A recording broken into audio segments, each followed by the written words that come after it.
Et le propre de la culture, comme de l'art en quelque sorte, c'est d'exprimer la diversité qui existe aujourd'hui. Et c'est ce grand plaisir que j'ai toujours eu devant le cabinet des curiosités de Breton, entre autres, de voir à côté de Picabia un masque africain ou une œuvre d'art brut. Donc ma recherche, j'ai toujours travaillé dans le domaine de l'art contemporain, a toujours été autour de cette volonté de montrer cette diversité culturelle dont se nourrissent les artistes, mais qui n'est pas toujours restituée au public. Et là, c'était une occasion merveilleuse de pouvoir le faire, de montrer à la fois de l'art contemporain issu de communautés tribales et de jeunes artistes contemporains, Shane Chivan et Tivenkana, qui sont venus spécialement donc, pour le manoir de Martigny, réaliser des œuvres in situ.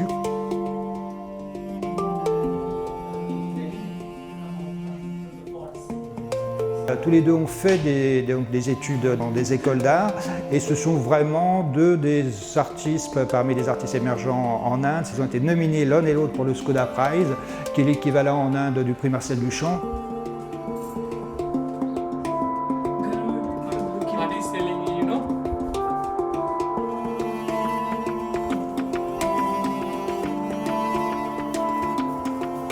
Autant donc les artistes d'art tribal sont tous des gens issus de communautés animistes et leur art nous parle des relations de l'homme à la nature, des choses qui sont parmi les premières préoccupations, l'interdépendance de l'homme à la nature. Donc il y a toute cette relation que l'on pourra découvrir à travers les artistes issus de communautés tribales et cette préoccupation qui est de plus en plus la nôtre, à savoir quelle est notre relation à la nature.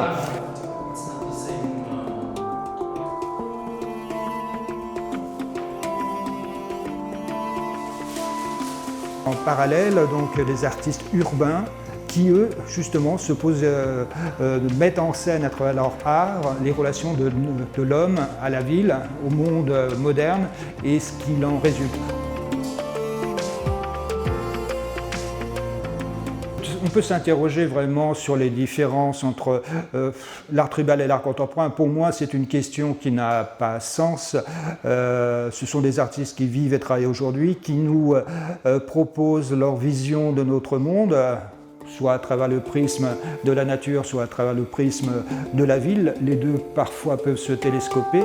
Et vraiment cette notion d'art contemporain liée uniquement à la culture occidentale, cette appropriation en quelque sorte de l'art contemporain est pour moi quelque chose que je trouve complètement absurde quelque part. Il faut savoir qu'en 1989, au Centre Pompidou, a eu lieu une exposition historique qui s'appelait Les Magiciens de la Terre, qui a marqué, qui est vraiment étudiée dans les écoles d'art à travers le monde aujourd'hui, et qui était la première à mettre sur un même pied d'égalité les artistes, quelles que soient leurs origines culturelles.